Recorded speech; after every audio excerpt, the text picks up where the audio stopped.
So, when we left off in our last lecture, we were talking about the Gilded Age, a time of conspicuous consumption. It's a time where people of wealth are flaunting their wealth and an era of American advancement, right? There is advancement in technology and innovation and industry. The population is booming. The country is expanding westward. There are all of these things that look incredibly prosperous, especially to those people who are looking from the outside and looking into the country.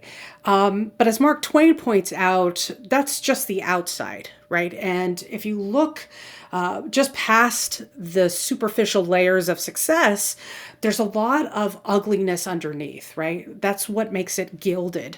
Outside looks great, but the inside is very different. And the last thing we talked about in the Gilded Age is how, for Native Americans, for example, it's a destruction of everything that they knew and held dear for centuries, right? The killing of the buffalo leads to a total loss of their cultural identity. They're moved to reservations. They lose communal living. Everything is different. And we're going to pick up from there and talk about how the Gilded Age affects other populations of people in this country.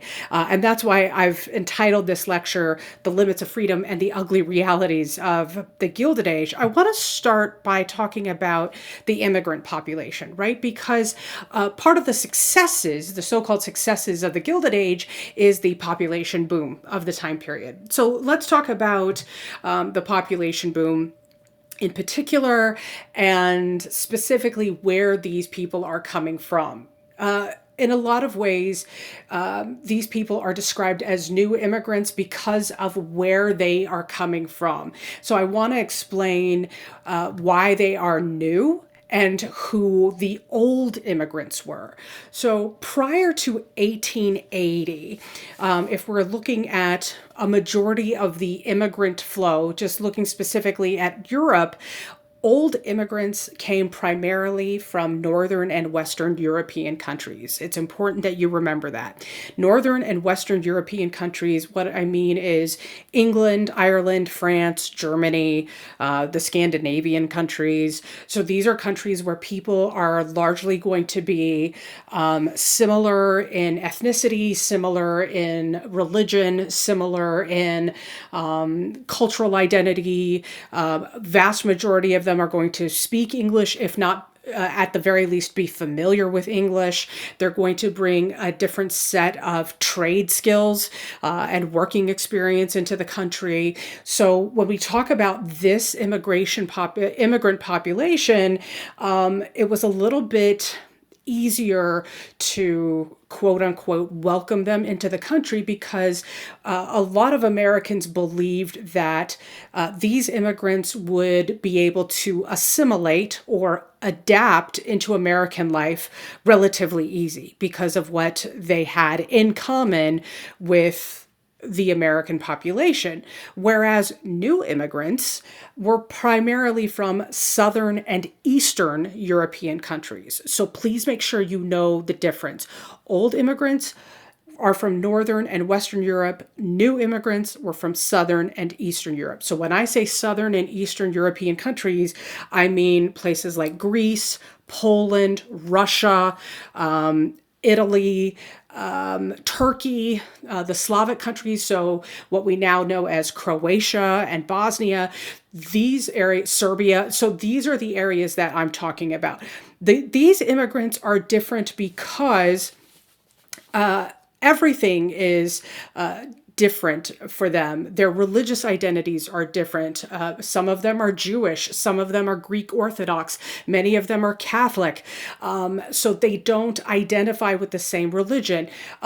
Many of them don't speak any English whatsoever. They speak only their native language. Their trade skills are different because they are not as skilled or as educated as the Northern and Western Europeans are. And so when we talk about the differences, I mean, one of the differences that is noticed is their ethnic differences, and that will affect things like even their skin color. They're a little darker, they're a little more, their body shape is different. Like all of these things will be noted primarily because after the 1880s, Americans start embracing this idea of nativism. And I do want you to know the word nativism because this is going to come up in lectures to come. And even present day, people throw this word around a lot. So make sure you know this specific word. But nativism is this idea that we in the United States have a specific type of person that can qualify to be a true American citizen.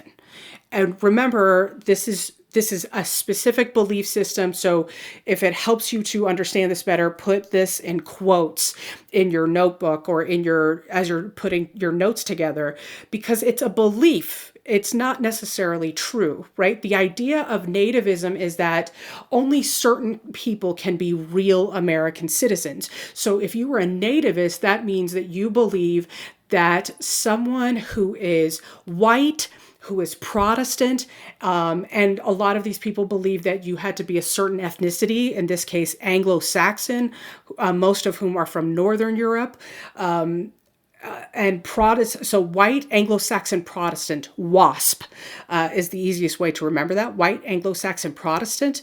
And the most important is that you were born in the United States, that you were native to the United States. And native in this context, we are not referring to indigenous peoples. We are specifically referring to white people. So white Anglo-Saxon Protestant, native born people, they are the only ones who could truly identify as 100% American. And everybody else is American with an asterisk, right?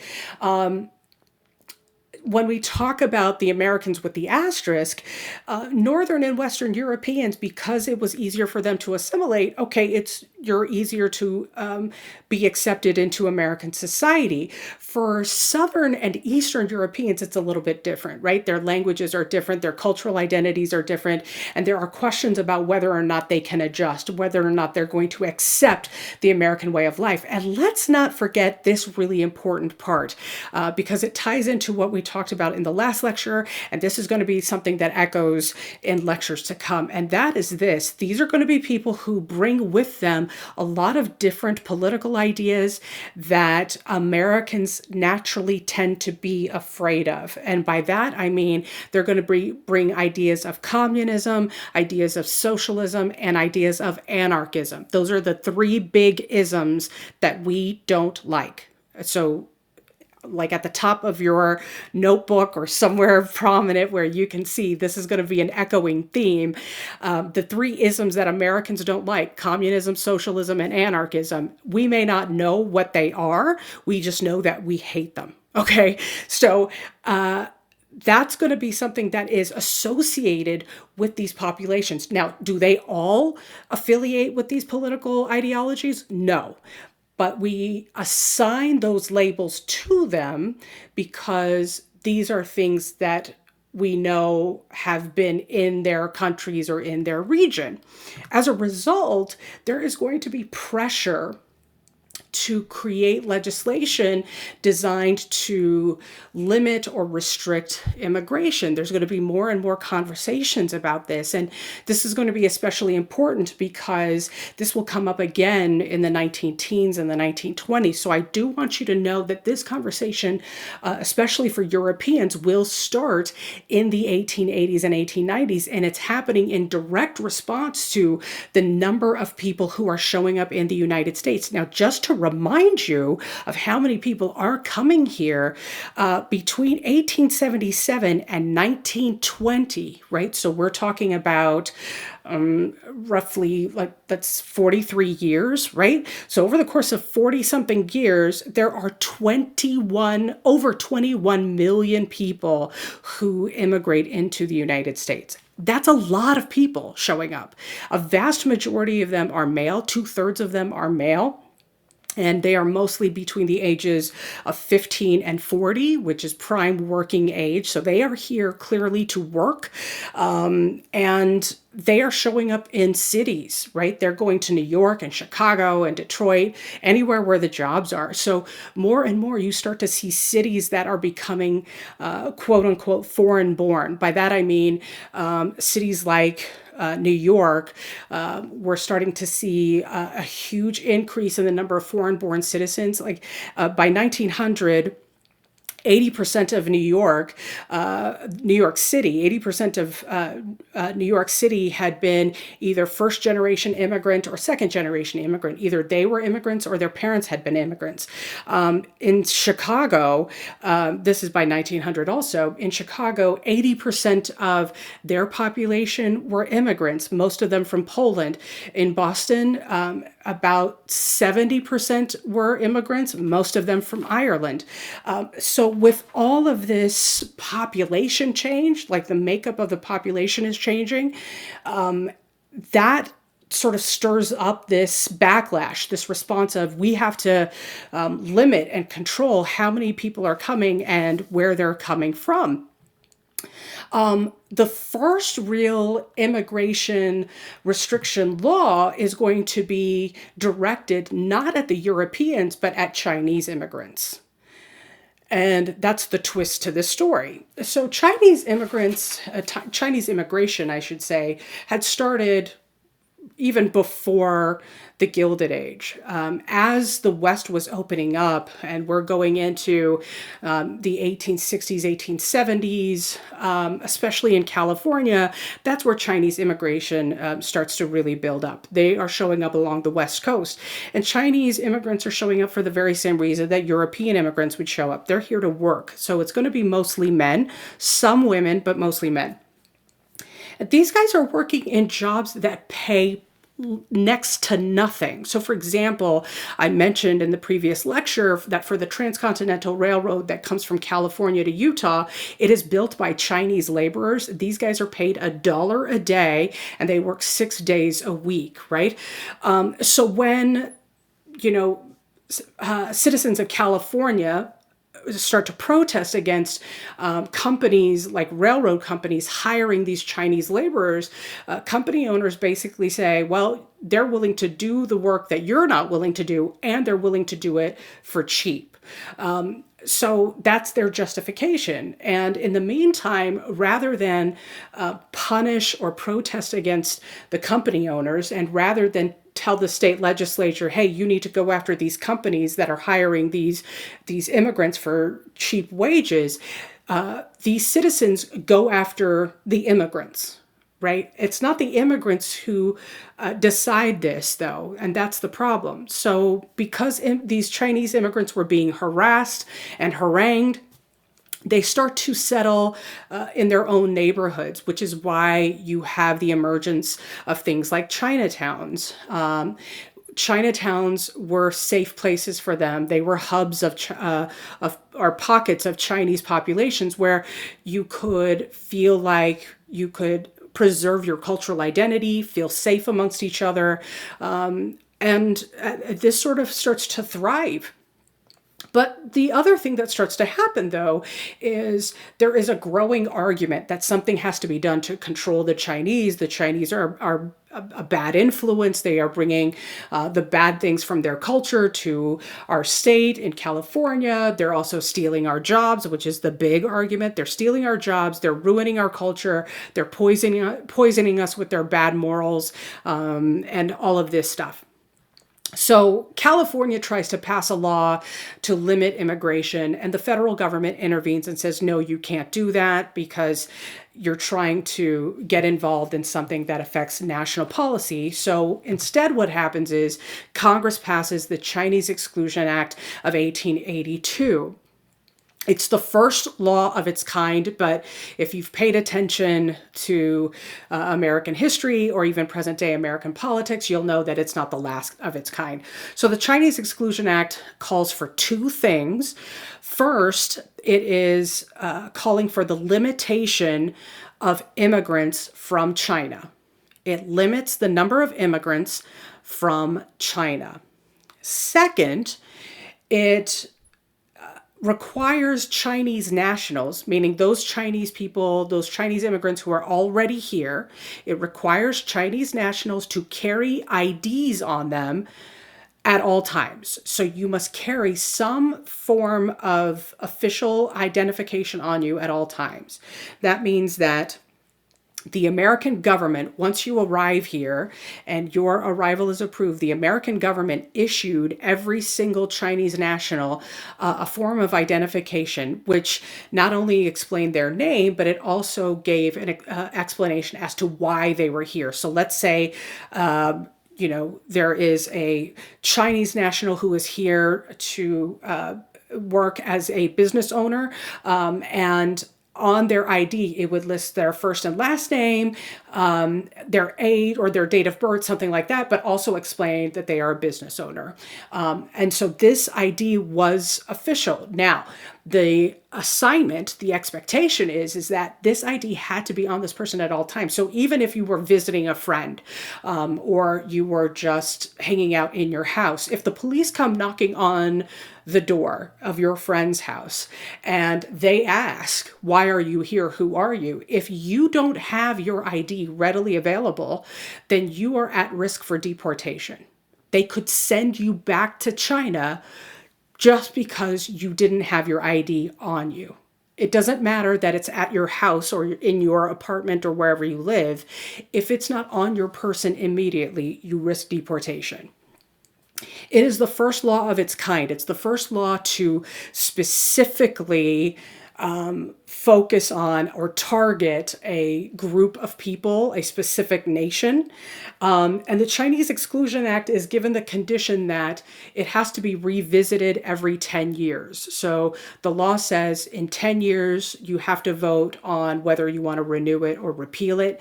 This law is renewed every 10 years until the 1940s. During World War II, it is repealed.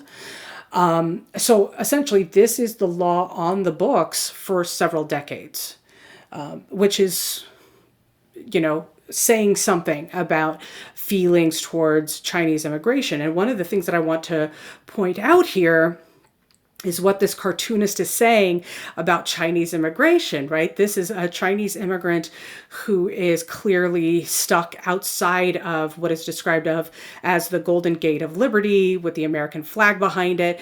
And what this cartoonist is pointing out is all the things that the Chinese laborer brings with him. He's bringing industry, he's bringing order, he's bringing peace and sobriety, meaning he's not an addict or an alcoholic of any kind. But in the meantime, he's pointing out who the United States will gladly welcome. He says, we welcome communists, we welcome nihilists, which nihilists are people who reject all religious and moral principles. People who are Fenian. Fenians were an Irish national revolutionary organization, and hoodlums, that's troublemakers in general. So in other words, we'll accept anyone and everyone except for the Chinese. And the Chinese are actually good people who should be accepted but won't be because they are Chinese, right? So he's basically saying that this is racially driven and not driven because of any real substantive argument. Now, in addition to that, immigrants have to deal with a really difficult and challenging life as they live in the cities. But what's interesting here is that it's not just the immigrant experience, it's the experience for all people of the working class. Remember what I told you in the previous lecture, right? In the previous lecture, I said that there is a huge shift in the population where people are leaving. Americans are leaving the farms and leaving rural areas and moving to the cities because that's where the jobs are, right? So you have Americans moving to the cities, you have immigrants moving to the cities, and what you have as a result is overcrowded cities, right? The picture that you see on the top right is the city of Chicago. A very busy street corner indeed. And I want to point out a couple of things here. Actually, I want to point out all the things, as many things as possible that is going on. So this is Chicago in 1900.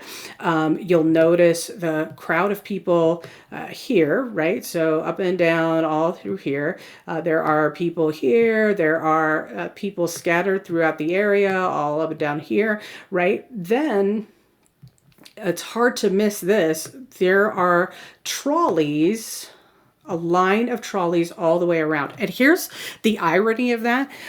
So the trolley system was designed to help the flow of traffic.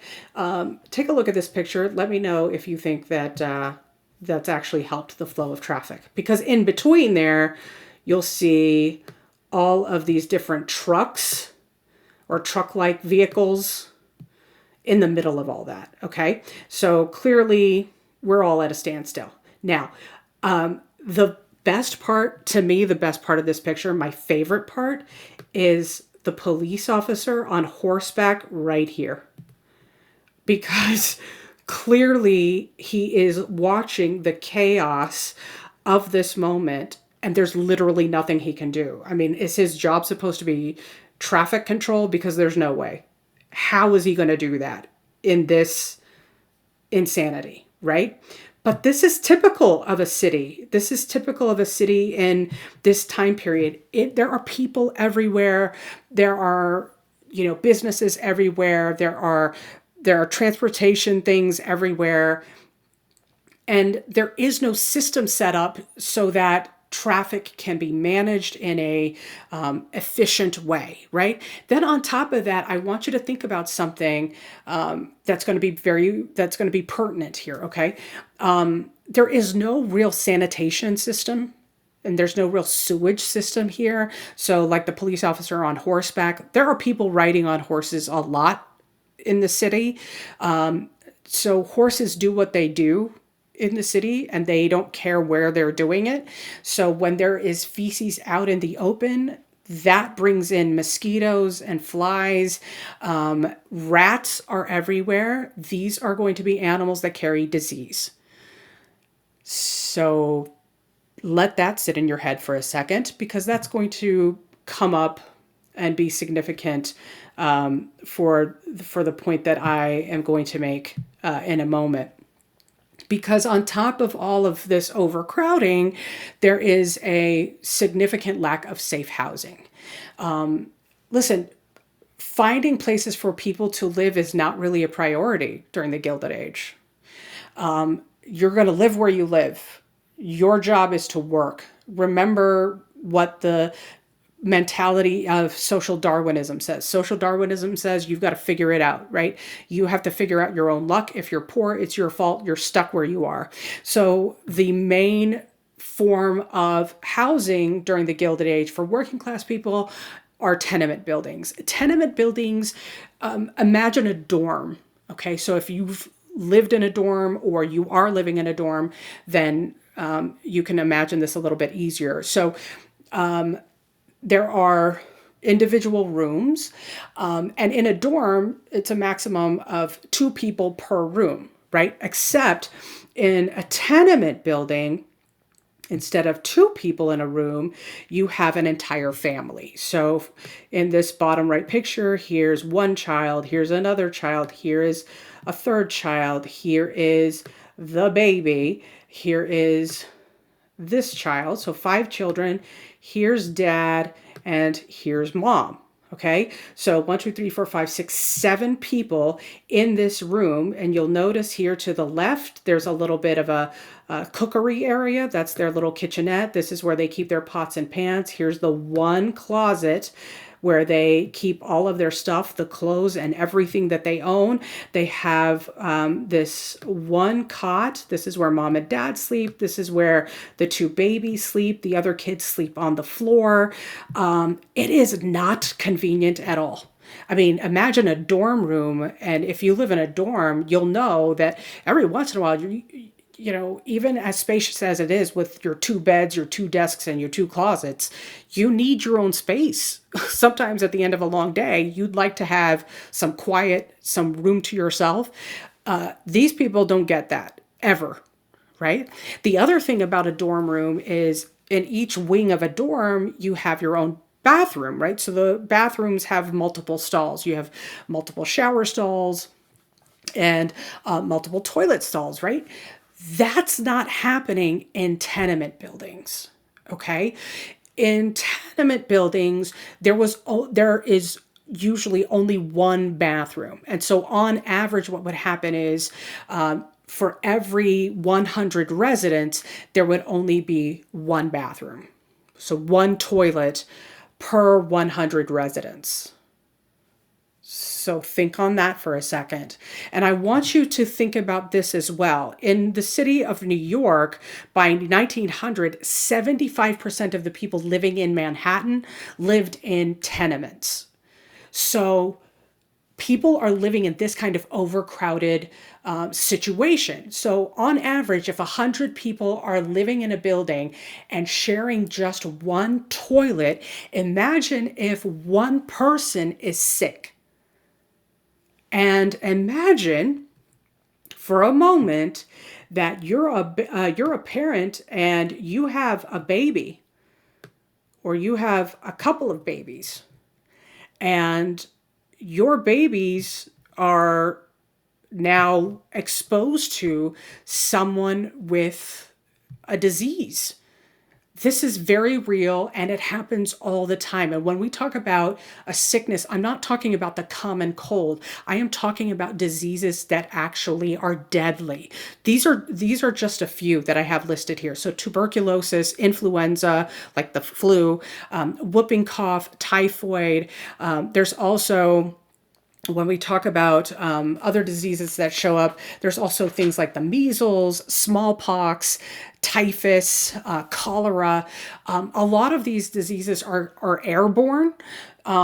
So just being in the vicinity of someone who is infected and they're breathing in their germs is enough to get you infected. And keep in mind, ain't nobody covering their mouth when they cough or sneeze. So that's a nice place to be. Here's the other thing too. This is a time where there are no vaccinations. So you can't protect your babies from infection. You can't protect your children or even yourself from these diseases and these infections. And so death rates are incredibly high because they don't have a choice. There's no other place to live. And this is where the jobs are. So you are stuck in this situation. And not only is it on the inside, remember what I told you at the very beginning, when there are rats everywhere, feces everywhere, all of this stuff. The other thing that you should keep in mind is on the outside, there are grocers who will leave fruits and vegetation out in the open. If you are buying your stuff from there, you're exposed to disease on the outside as well. So it's really not a safe place to be if you're trying to stay healthy, right? Your jobs are risking your health because it's not entirely safe working conditions there. And where you live is not safe either. Living in the cities is not the ideal life, right? As much as you want to see the success and how much things are thriving, it's not really the American dream for all of these people. And the same could be said for African Americans living in the South, right? So for all of the achievements and progress that was made during Reconstruction, a lot of that is taken away as a result of the end of Reconstruction. Because let me just remind you of how we ended the Reconstruction lecture. We ended it by talking about how a group called the Redeemers have been placed in power, in political power, right? They are now governors, they are state legislators, they are congressmen. These Redeemers are doing quite a bit with the power that they have. And I want to talk about that for a second because there are consequences that affect not only Black Southerners, but white Southerners as well. One of the biggest things they do that causes extensive damage is they slash state funding, state budgets to public services and public programs. And these are public programs that were established by the Freedmen's Bureau. So the hospitals and the asylums that were created by the Freedmen's Bureau, many of them are closed because they did not get the funding to remain open. They couldn't afford to pay their employees, let alone continue to function in general. But what was hardest hit were public schools. Public schools, there were several that closed. This is across the South, not in one particular state. Across the South, public schools were hit really hard. I want to give you one example of how devastating this is. In Louisiana, the state of Louisiana spent so little on education that it was the only state in the country that the number of illiterate white people, so the number of white people who could not read or write, actually increased between 1890 and 1900. And that's because they didn't have access to schools. And that's because Redeemers cut funding. This is to the detriment of the larger population, and yet that's not what they're going to care about, right? They're caring about self-preservation. They're caring about keeping themselves in positions of power. The other thing that they're going to do that is incredibly consequential is give higher authority to local police, which allows for a higher prison population. Prison populations will steeply increase as Redeemers are in power. This is especially true among Black men. And so what will happen as a result is the states will start renting out prisoners to other states as cheap labor. Remember, I mentioned this during the Reconstruction lecture. Let me remind you of what I mean. In the 13th Amendment, it abolishes slavery, but it has this caveat that says, as a punishment for a crime where an individual is convicted, they can be subject to involuntary servitude or a status of slavery. So what starts to happen is these people are arrested and put in prison. And let's just say, for the sake of example, the state of Louisiana has a certain number of prisoners, and the state of Georgia reaches out and says, hey, we need, a certain number of people to work on a public project. Louisiana says, you know what? We've got all of these prisoners. We'll send them out to you and they can do the project. The state of Georgia or even a private company would actually pay the state of Louisiana for the labor of these prisoners. So the prisoners don't get paid, but the state gets paid. So it's just another form of slavery, except this time who benefits is the state and not the plantation owner. Okay? It's quite the consequence, and it's pretty extensive. And there's a dramatic change and effect for Black Americans in the South. And I want to talk about how, for Black men, remember, after the 15th Amendment, they immediately not only start to vote, they run for office, they are elected, and they serve in a leadership capacity. But things start to happen that keep them or that prevent them from voting and prevent them from running for office. We're going to talk about what that is in a minute. As a result, what they start to do is they start to pursue other opportunities. So they are creating their own businesses. They start becoming ministers. They work in the church. Some of them will try to pursue other opportunities wherever and whenever they can. But what they essentially do is they abandon their political activist lives because they don't want to risk any endangering of themselves or their families But black women have a huge problem with this because black women are going to argue, listen, we understand that this is dangerous, but somebody has to keep fighting. Somebody has to keep advocating. Somebody has to keep demanding equality and access to the vote, access to the ballot.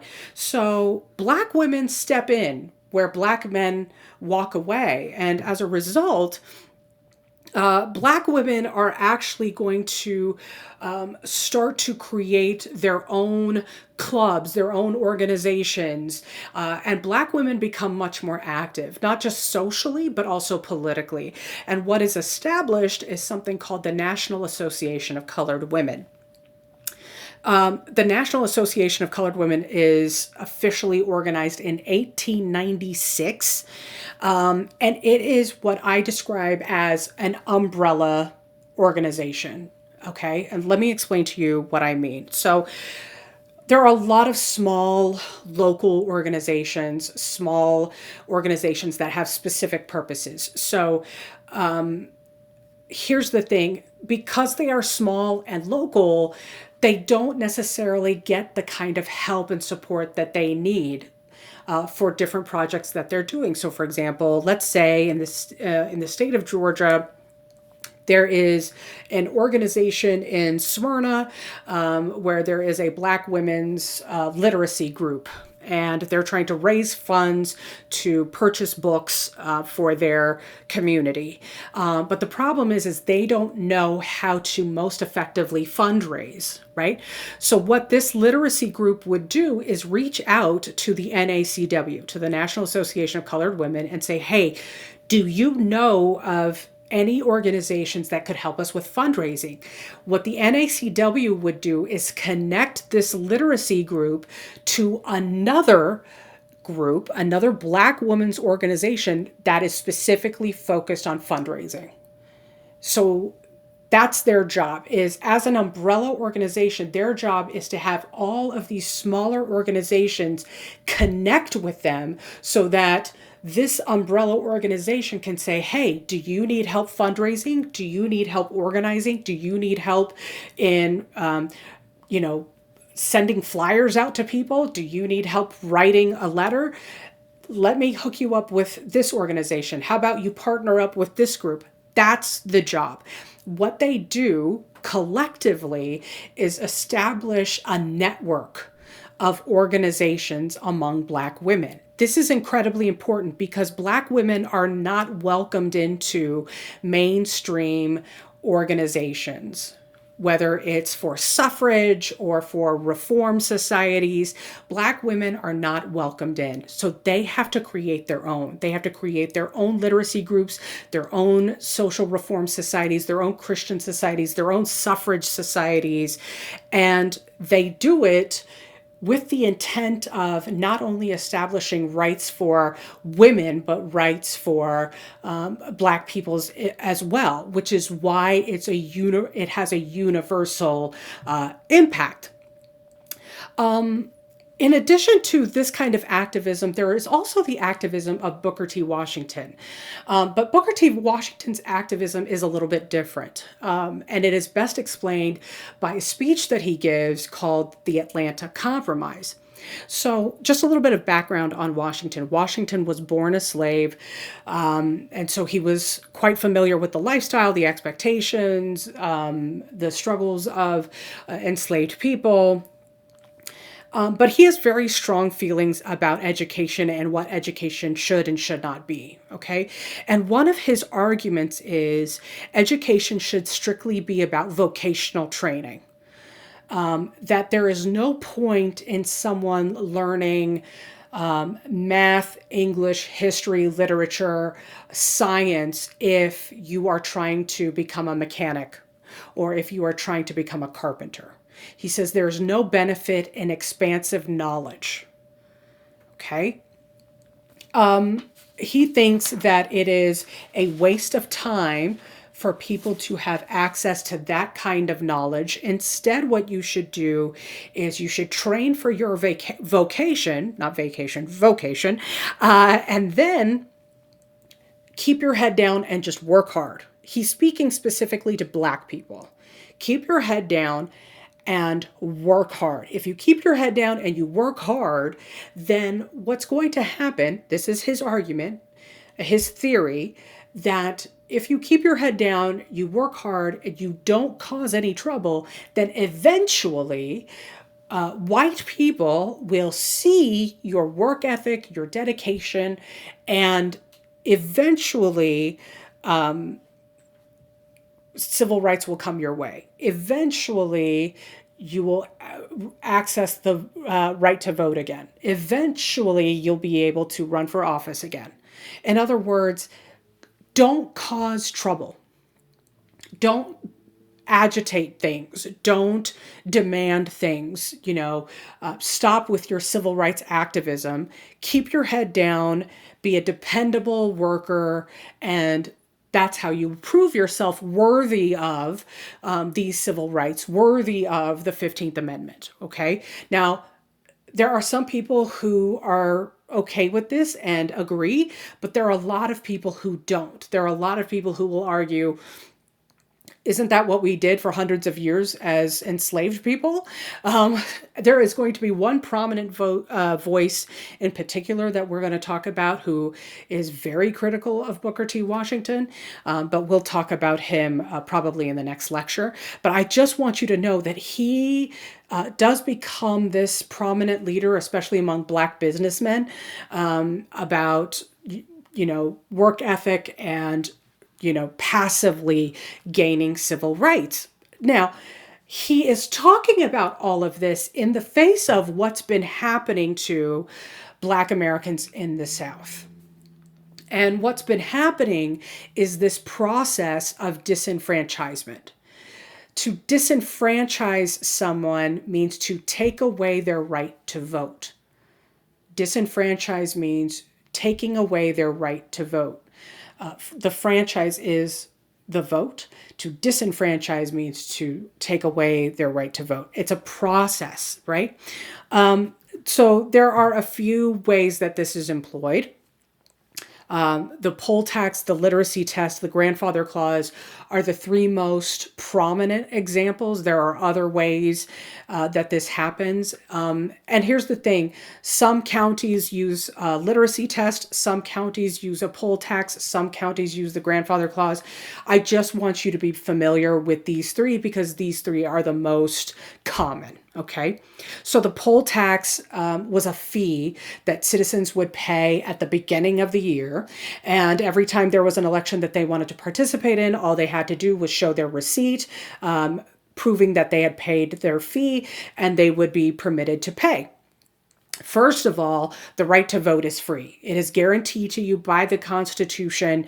If somebody says you have to pay to vote, that's a lie. You do not have to pay to vote. However, the poll tax during this time period, during the 1880s and 1890s, is created specifically to eliminate, as an attempt to eliminate the Black vote, right?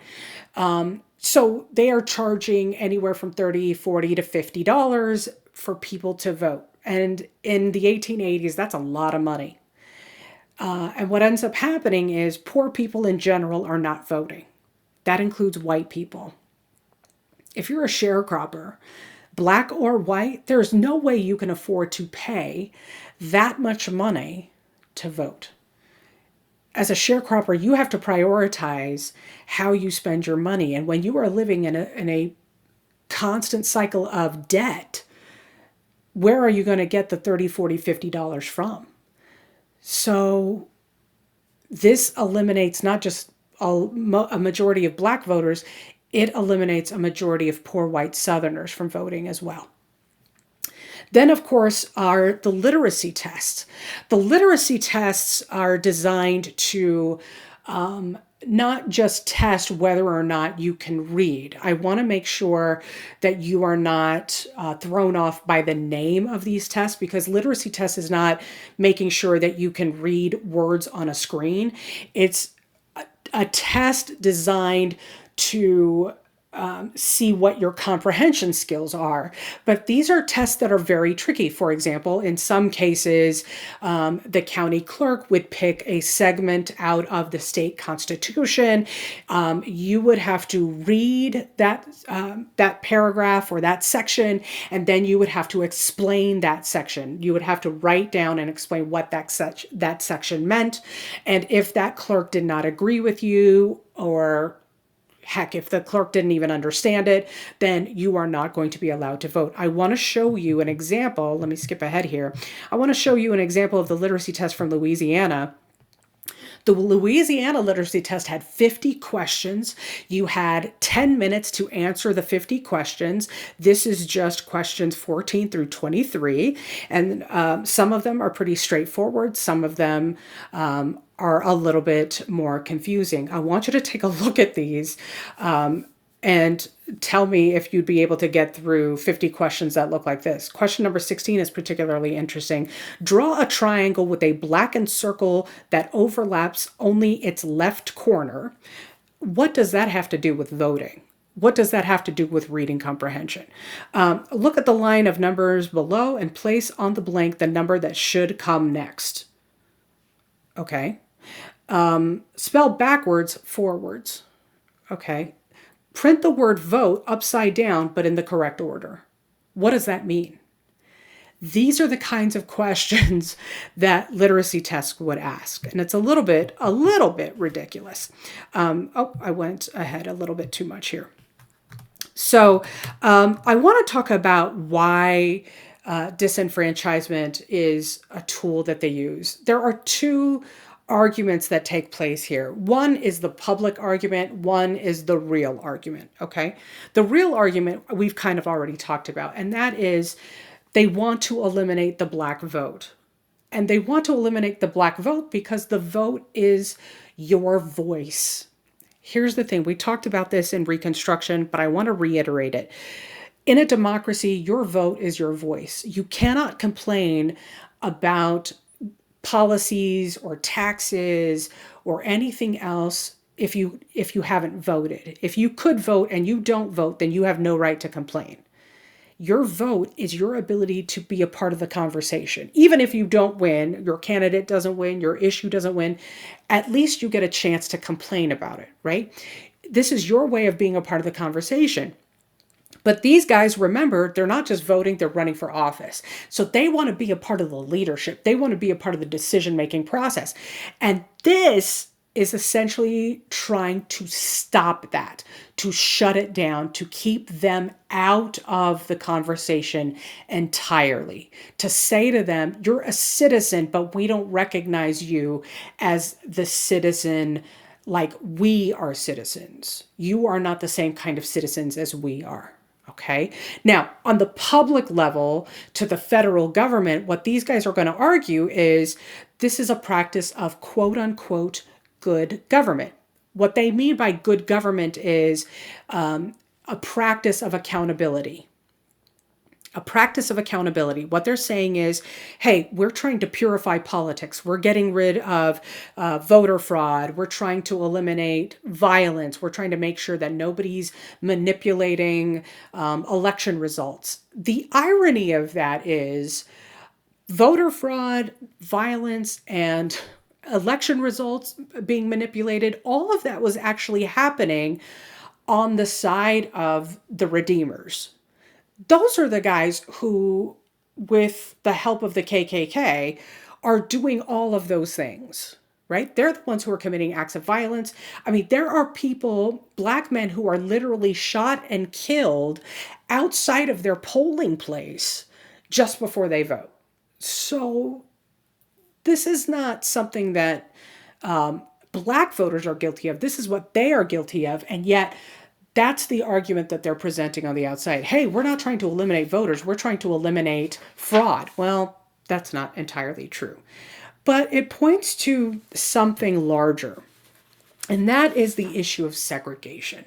Segregation, of course, is the issue of separating people from each other, groups of people from each other. And Typically, when we think of segregation, or when you learn about it in school, you hear the term Jim Crow segregation. So I want to explain who Jim Crow was. So Jim Crow, as depicted in that image you see on the right, Jim Crow was a fictional character. Jim Crow is not real. Jim Crow was actually a character created by a white actor from New York. He was a part of this vaudevillian theater group, and he was trying to find a way to be more entertaining. So what he does is he puts dark ink all over his face to portray himself as a black man, and he calls himself Jim Crow. This character, Jim Crow, as you can see in this depiction, is someone who has these torn clothes, right? His suit doesn't quite fit. His tie is too short. His pants have patches. His shoes have holes in them. And yet and still, this character, Jim Crow, is dancing. He's joyful. And so really, Jim Crow is a caricature. He's an exaggeration of what this white New Yorker, this white actor believed black people should be and how they should behave, right? That they're not really complex human beings. They're just silly people who don't have the maturity, who don't have the ability to think at the same level as everybody else. It's almost as if they're saying that they do not have the mental capacity of comprehending what everyday life is supposed to be like, what a regular adult person should do day to day. Jim Crow is a mockery. And I want to make that clear. Jim Crow is a mockery of the Black American population in particular. Because I want you to think back to the Reconstruction lecture, and I want you to think back to those two images that you saw of those black legislators and those black congressmen, the black senator, and how they were dressed, how they presented themselves. That these men were leaders, right? That these men had been duly elected to their positions. How they sat, how they dressed, how they looked right into the camera, or how they looked right at you, right, the viewer, and compare that to what you see here, right? Those are two very different images. It's done with the express purpose of humiliating and debasing Black people, to make them less than human, right? It helps to justify what would become a larger policy of segregation. Segregation comes as a result of a Supreme Court case, Plessy versus Ferguson. Plessy versus Ferguson is explained, hopefully in more detail, in the textbook that I've linked for you on Canvas through your syllabus. But just in general, let me give you an overview. Plessy is Homer Plessy, and Homer Plessy was 1/8 Black. One of his grandparents was Black. And because he was 1/8 Black, that means that legally he was recognized as 100% Black. Louisiana, he was from Louisiana, and Louisiana had the one drop law that basically said if anyone in your genetic history, if anyone in your heredity had been Black, then that means legally you are 100% Black, and then you are subject to the laws as a Black person. Louisiana had passed something called the Separate Cars Act. The Separate Cars Act was specifically for railroad cars, and that railroad companies could have separate cars for white passengers and Black passengers. So Homer Plessy, who is a civil rights activist, intentionally bought a ticket on a railroad train, and Rather than sit on the black car, he sits in the white passenger car. His ticket identifies him as a black man. That's important because Homer Plessy, when you look at him, does not look like a black man. He is a blonde hair, blue eyed man. So he does not look like a black man, but his ticket identifies him as a black man. He sits in the white passenger car, though, and so when the conductor comes by to check their tickets, he is told immediately that he needs to get off and board the car for black passengers. He rejects that, and he's kicked off of the train. So this is the lawsuit that happens as a result. When the lawsuit gets to the Supreme Court, the Supreme Court rules 7-1 in favor of the railroad company. And they basically say, listen, the railroad company can do what they want. Here's Homer Plessy's argument. Homer Plessy says, my 14th Amendment rights have been violated. And he is specifically talking about equal protection under the law. He says, I am a citizen of the United States. And as a citizen, not as a black man, not as a white man, as a citizen, I should receive equal treatment under the law. The law does not recognize me as one race or another. That should be all that matters. And the Supreme Court in their ruling says, well, equal protection under the law is not a civil rights issue. It's not meant to erase racial distinction. In other words, these guys are basically saying, yeah, equal protection, but it's not about race. We still recognize race as an issue, so it doesn't apply to your situation. What does it apply to then? They don't clarify. This is where you have the establishment. I don't think I have this up here. No. This is where you get the establishment of the idea of separate but equal.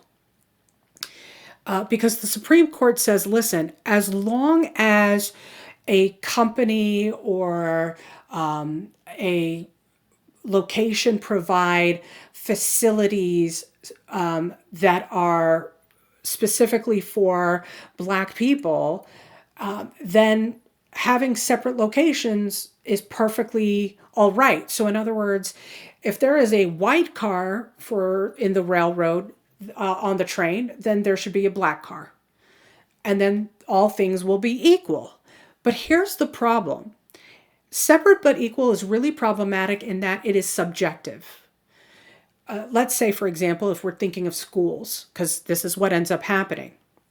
Separate but equal becomes the way of life. It becomes a thinking for everybody. It becomes a system, and it is applied to the way of life throughout the South. So let's think about how it applies to schools, because that's the easiest way to consider this and visualize this. Let's say a school is built for white children, so they build a school for Black children. If you look at the classrooms for the white children, every white child has their own desk. Every white child has their own books. The books are relatively new. Each classroom has a teacher. Each classroom has windows. They have a good chalkboard. Ceiling, floor, walls, everything is safe and modern and good. In the Black classroom, they have 4 walls, a ceiling, a floor. They have a chalkboard. They have desks. But what they won't tell you is that these classrooms, on average, are overcrowded. Teachers are overwhelmed because it's one teacher, usually to every 40 or 50 students. So students are often sharing chairs and sharing desks. There aren't enough books for each child. The facilities for these students, these Black students, are inadequate. But the Supreme Court essentially establishes this idea of separate but equal. So we have separate facilities provided. Equal is in the eyes of the beholder, right? If you see these two facilities, okay, it's done. But common sense, looking at these two different classrooms, will tell you these are not equal classrooms, right? That's the problem. And that leads me to the dissenter of this Supreme Court ruling. Remember, it's a 7-1 decision.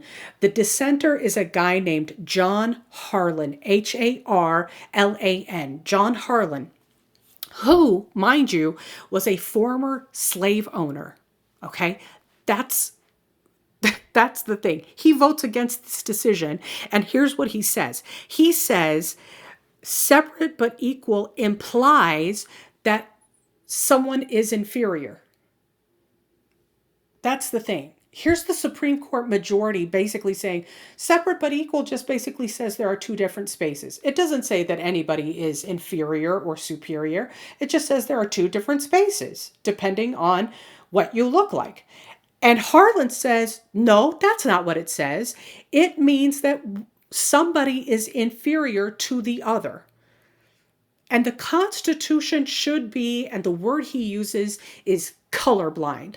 The Constitution should be colorblind. It should not consider somebody's race. Instead, he's worried, and he says this in his dissent. He says, this is going to lead to discrimination against African Americans for generations to come. And he is exactly right. It establishes a system of segregation that affects schooling, affects businesses, affects travel, affects how people live, where people live, how people can conduct business, how people live their everyday lives. And here's the other thing that people don't realize about segregation. It's not just affecting African Americans. It will affect indigenous people. It will affect Chinese people. It will affect people of different races from different parts of the world. That system of segregation, the first victims of it will be African Americans, but the other impact of it will affect other races of people. That's the larger system. And because segregation becomes so pervasive, and because the Jim Crow mentality is so effective, it helps to justify this process and this policy of lynching.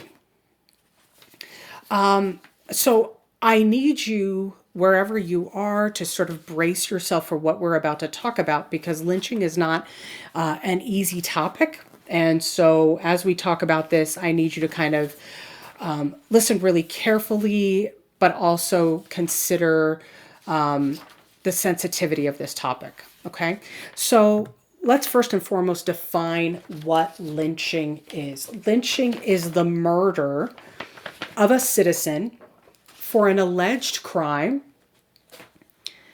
without due process. So here's what I want you to understand about lynching. A lynching can be committed against anyone, right? It doesn't necessarily have to be against a Black person. It can be against anyone who has committed or has been accused of committing a crime and not had access to the law. So if someone's been accused of committing a crime and they haven't been brought before court, they haven't been tried before the law, that's what we're talking about here, okay? Now, here's the thing about what happens with lynchings that you should understand and sort of brace yourself for, okay? When we talk about the rise of lynching and how this is significant, you should understand that the occasions for lynching, the activities of lynching become much more pervasive. And by that I mean there are more and more people who will find themselves justifying the activity of lynching. As the decades go on, from the 1880s, for example, onwards, you have people who are lynched for the accusation of a crime, and it will be attended by, a group of men, usually men, and it happens in the dozens, right? Over the course of 20, 30 years, there will be dozens of African Americans in particular that are lynched. So if you were to consider, and I don't mean to say this in any kind of insensitive way, so, but I just want you to consider this number. Between 1882 and 1901, that's considered almost a peak time of lynchings. In the United States, there was an average of 150 lynchings every year. 150 people. And I want you to keep in mind, these are men, women, and children. There's no discriminating among gender, there's no discriminating among age. In this time period of 1882 to 1901, 1892 is particularly high. There were 231 lynchings in particular that happened during that time period. The other thing that I want you to keep in mind is this. When we start to see how that evolves, one of the things that you should know is that lynching actually becomes a spectator event. Lynchings would be advertised in newspapers, and then people would actually come and watch. They would bring picnics, they would bring their dates, and it would be a spectator event. I didn't want to show these images just because I find them disturbing, but you can actually see these images if you were to Google them. But when I talk about spectator images, I want to show you one from 1911, and this takes place in Okemah, Oklahoma. This is a man and woman who were hung from a bridge. This is the woman, and that's her son. They were accused of stealing from a local store, and you'll notice on the bridge, you'll see a large group of people gathered to watch all of this take place. And then, of course, let's keep in mind that there is a photographer there to document it. Okay. The other thing that I want to point out that is especially important is that among them, among this crowd, there are children. So people bring their children to watch men and women and sometimes children get lynched. I want to talk about the intention behind that, right? Why people would bring their children to see that. It helps in the process of dehumanization. To see people being hung at a tree, to see people being beaten to death, to see dead bodies being abused and mutilated, it reinforces the message that these people are not really people.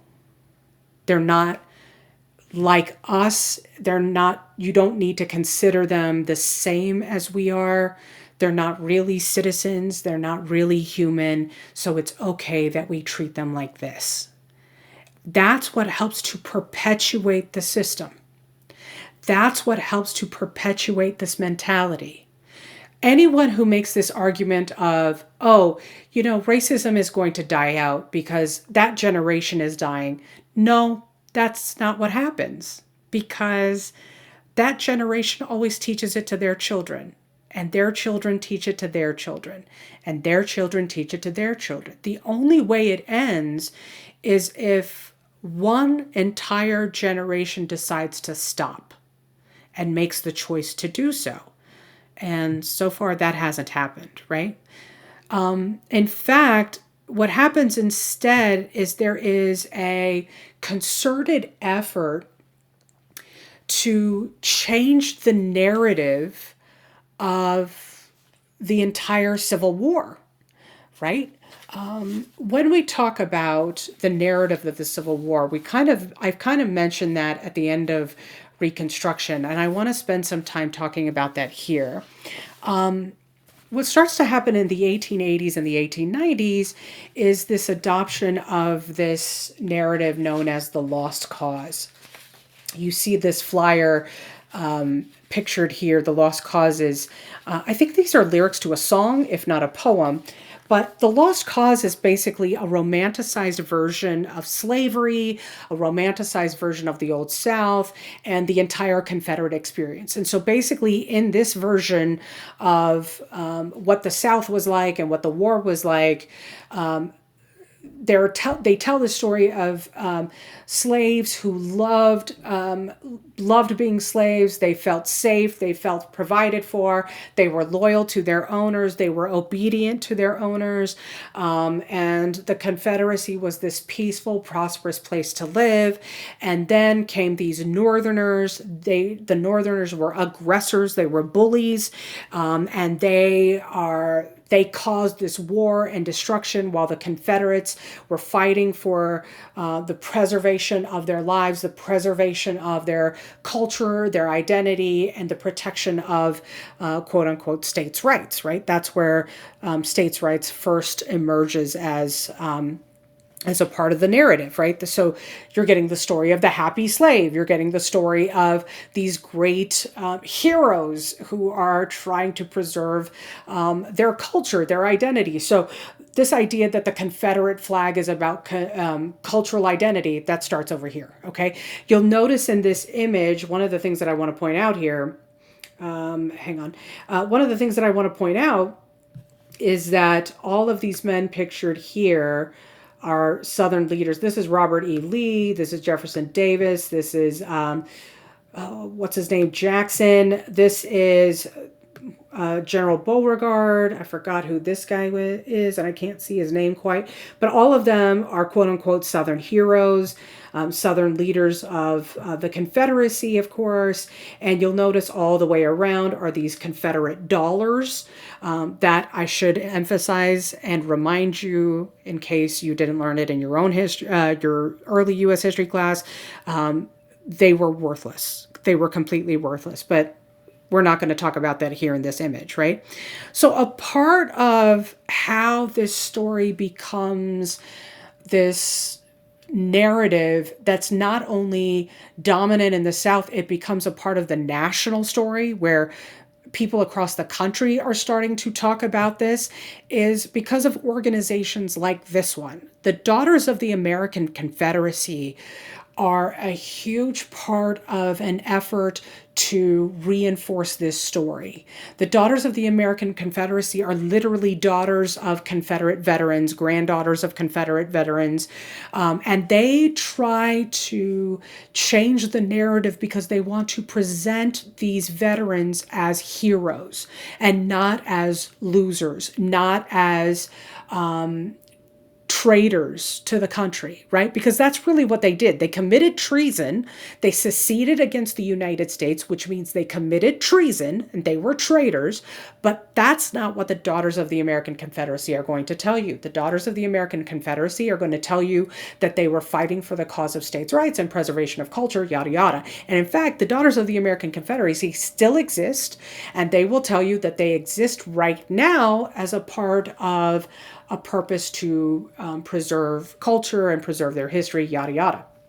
Which they might, I don't know. I haven't had a conversation with anyone in that organization lately. But as a part of this effort, what starts to happen is you start to see more celebrations, more memorials put up that honor these Confederate soldiers, Confederate leaders. So, for example, in Mississippi, Jackson, Mississippi, a monument was unveiled in honor of Jefferson Davis, who was the president of the Confederacy. He was a former senator who left the Senate so he could be the president of the Confederacy.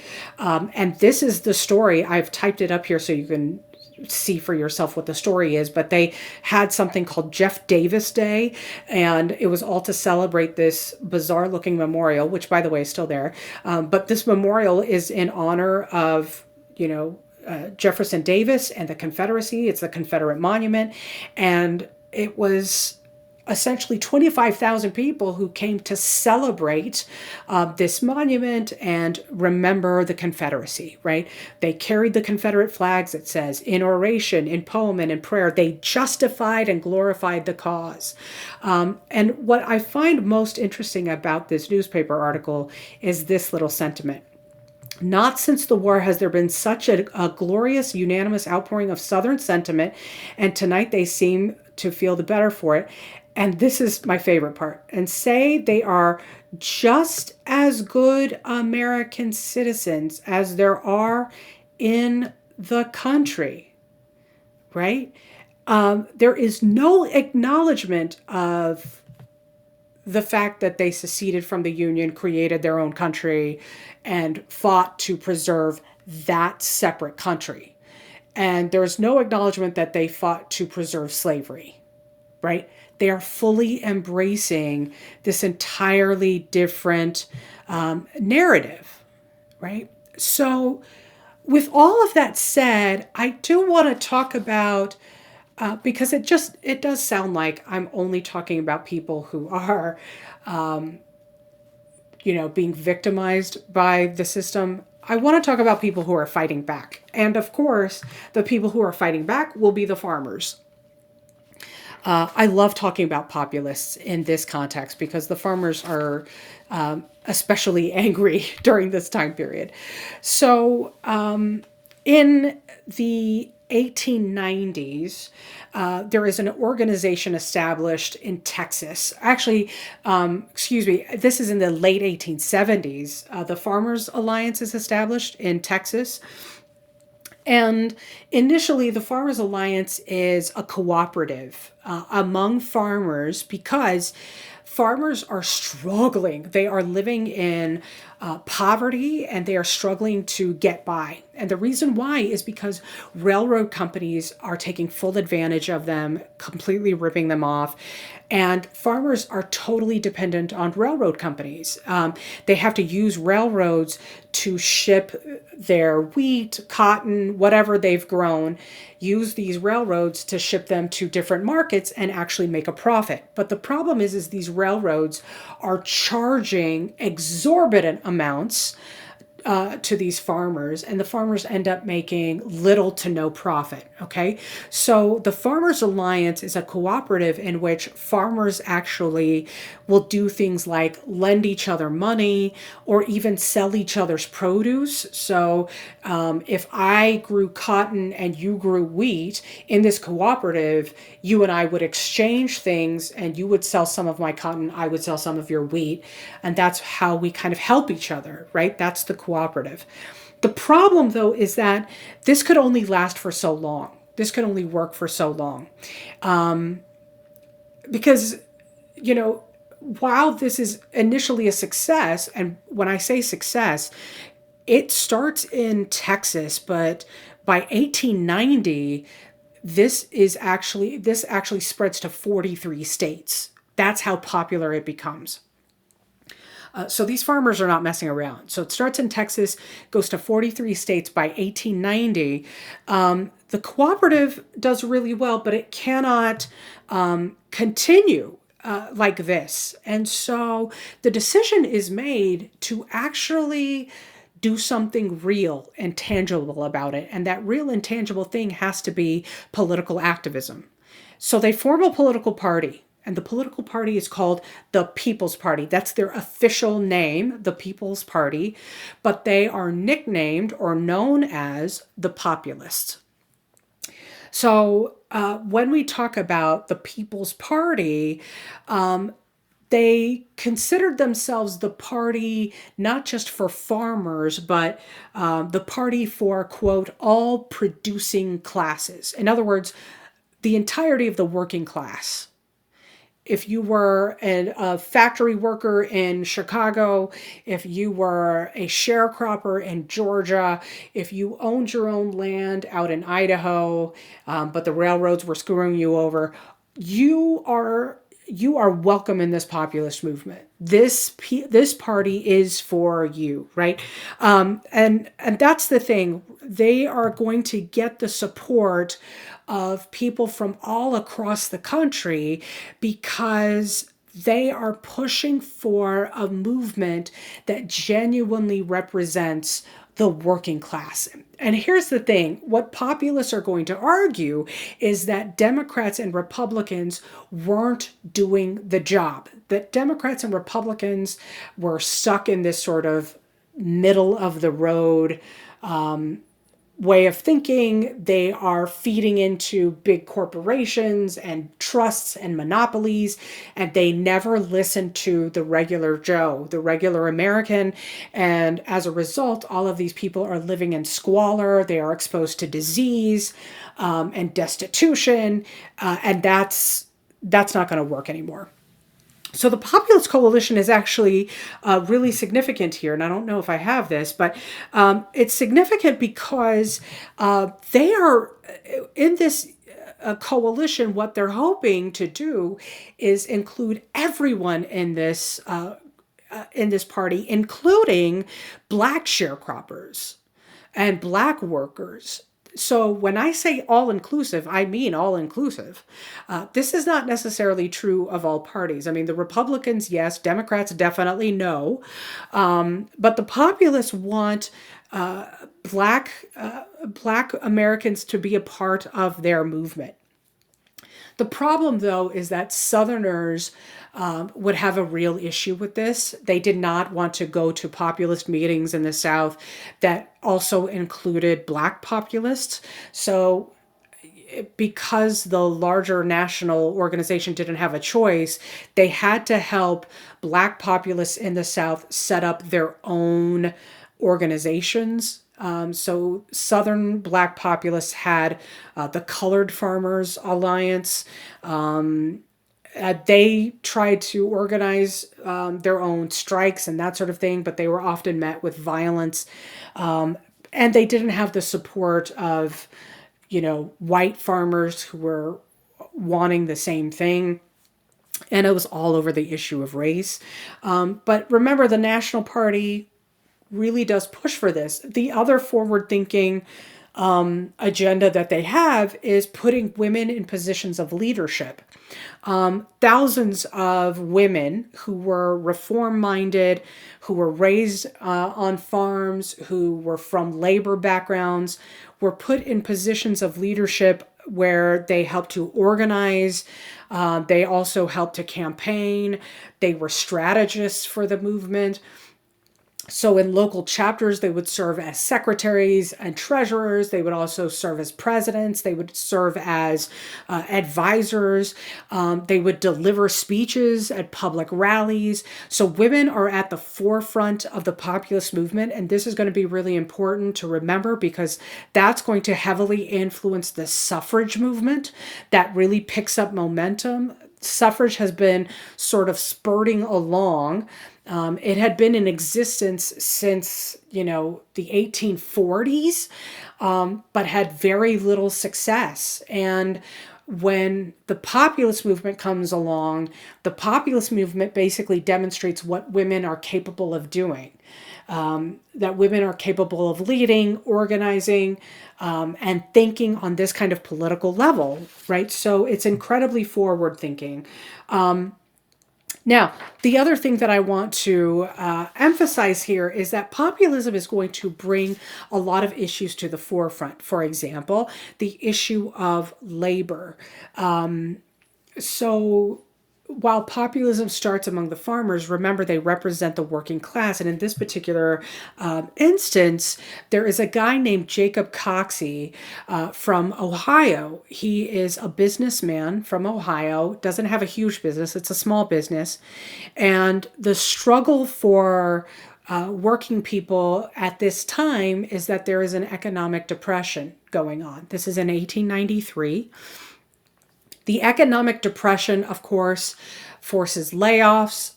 Thousands and thousands and thousands of people have lost their jobs. So Jacob Coxey decides that he is going to organize hundreds of unemployed men in Ohio to literally march from Ohio to Washington, D.C. They're going to go to the Capitol to protest. And what they want is jobs. They're not asking for money.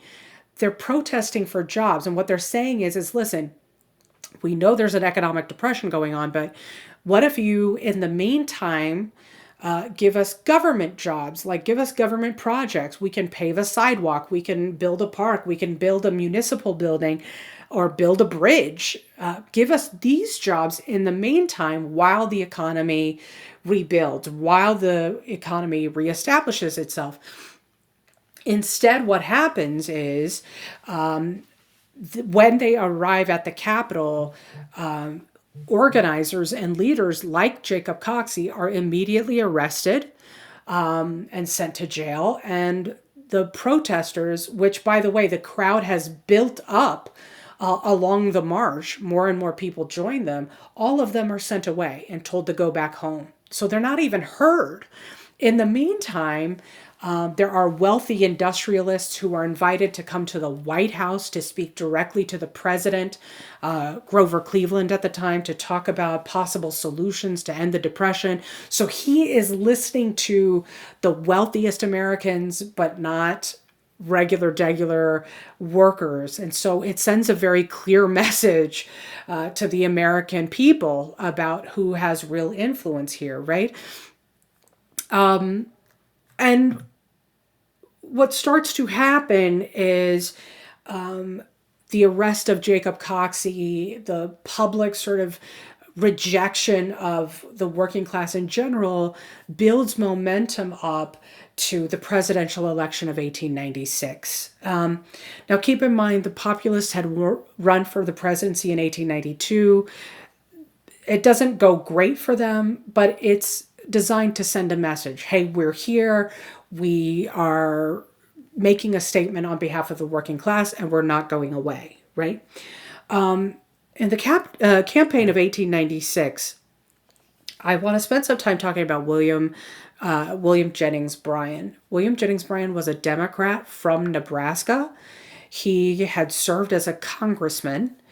And William Jennings Bryan, when he gives speeches in 1894, 1895, it sounds a lot like he's talking about populist values.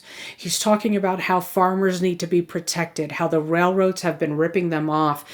He talks about the principles of protecting the American people at large. So he is seen as and gains the reputation of being a man of the people. So populists love him. So naturally, the People's Party approach him and say, hey, we're looking for a candidate, and we would love for you to be the candidate for the upcoming election.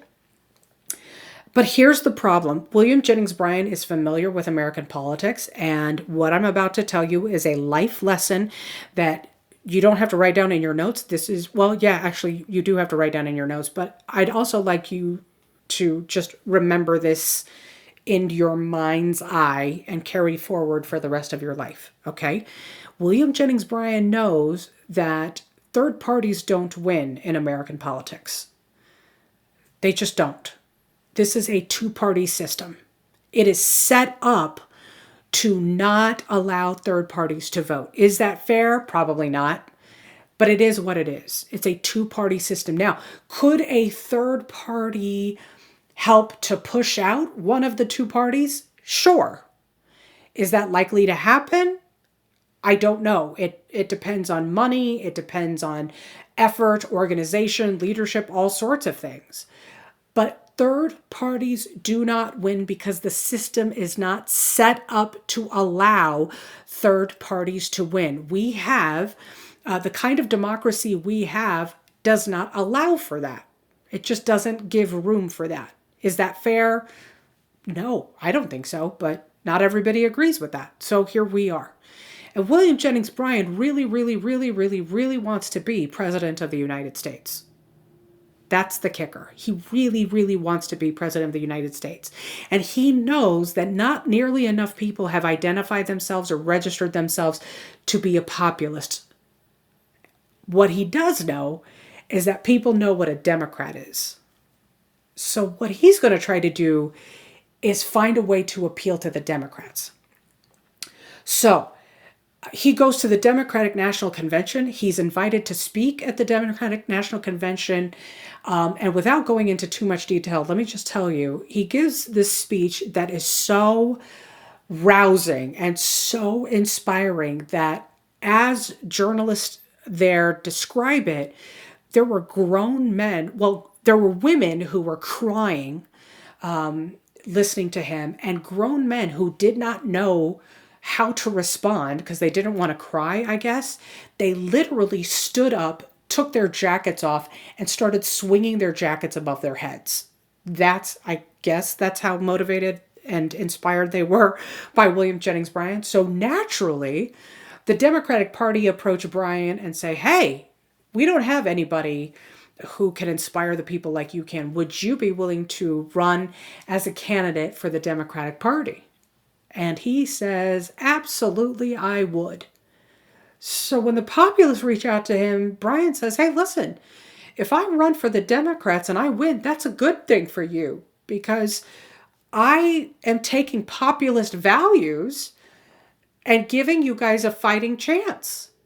But populists say, no, we want you to run as a populist because these are our ideas and we want our ideas to be identified with our party so that our party can make real changes and really change the system that exists. But Democrats, to be fair, Democrats were really smart and strategic here because they don't want to take any chances with the success of the Populist Party. And this is a survival strategy, right? In the meantime, there's this guy, William McKinley, who is the Republican. And McKinley doesn't really do a whole lot. McKinley conducts what is known as the Front Porch Campaign. So while William Jennings Bryan is literally traveling across the country, McKinley isn't. He's staying pretty close to home in Ohio. And this campaign becomes what's considered the first modern presidential campaign. You don't have to write this down. I just like saying it. Bryan raises $300,000 for his presidential campaign, which is considered a lot of money, especially for 1896. McKinley, in comparison, raises $10 million. So you can imagine how this turns out, right? Now, consider this. Bryan wins a huge portion of the country, right? When you look at the entirety of the country, he wins, let me use a different color here. He wins the entirety of the South, and I should include the Missouri in there. He wins all of the plains. Of course, the Twin Territories don't have voting rights here. And he wins most of the West. So in other words, he gets a lot of the focus that the populists had been campaigning towards. The problem, though, is that we don't go by popular vote, right? We go by what is known as the Electoral College. And when you have smaller votes, that's one thing. But when you are starting to win Pennsylvania with their 32 votes, and New York with their 36, and Illinois with their 24, that's going to add up in favor of the other guy, right? And that's really what costs Bryan the victory. In 1896, with the defeat of Bryan, you also have the defeat of the populists. That's the end of the People's Party. They sort of fizzle away, not all in one fell swoop, but essentially that's the end of their attempt to change the system. However, here's what I want you to remember. Their ideas don't go away. So while the party goes away, there are a group of Americans who have been paying attention. especially to a couple of things that the populists have done. They pay attention to populist strategy and they pay attention to populist ideology. And the question that they ask themselves is, okay, how do we take all of that and actually succeed? And that's where we'll pick up on the next lecture.